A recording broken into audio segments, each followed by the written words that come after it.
The gospel text of today is taken from the Gospel of Mark chapter 3, verses 13 to 19, and speaks about the choice of the 12 disciples.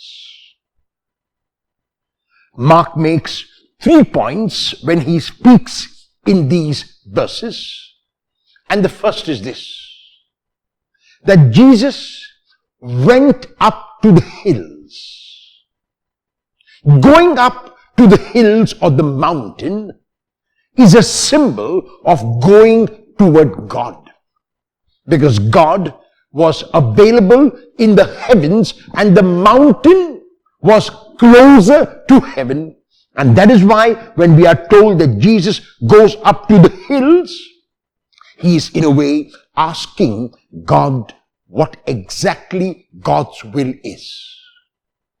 The second point which Mark makes is that Jesus called those not whom he needed, because Jesus needed no one, but those whom he wanted.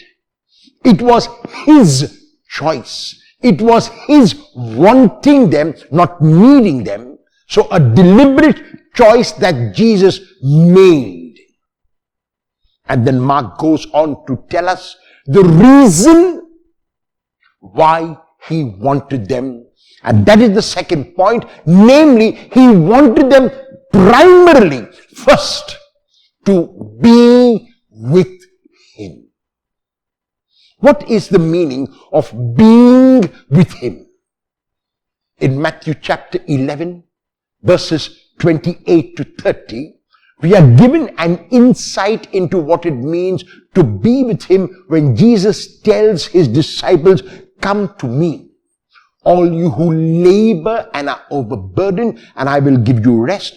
Take my yoke and learn from me, for I am gentle and humble in heart." So being with him means learning from the Lord, assimilating the Lord's way of life, interiorizing what the Lord will command me to do. Before I go out, before I get engaged in mission, I need to sit at the Lord's feet and learn from him. So when Mark tells us in the second point that Jesus called to him after going up close to God, those whom he wanted to be with him, Mark is giving us the primary purpose of the disciple. If the disciple is not with the Lord, it is very likely that the disciple might engage in his or her own agenda. However, if the disciple assimilates the Lord's agenda first, if the disciple interiorizes the Lord's way first, then it is very likely that that agenda would be the Lord's agenda. And that's why it is necessary for the disciples to sit at the feet of the Master and learn from him. Then Mark gives us the third point, and to be sent out.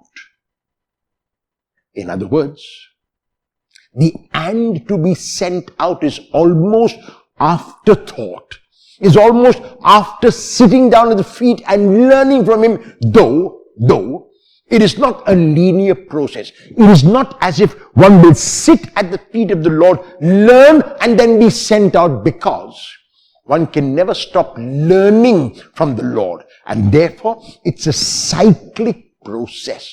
One sits at the feet of the Lord, learns from him, and communicates that learning to others.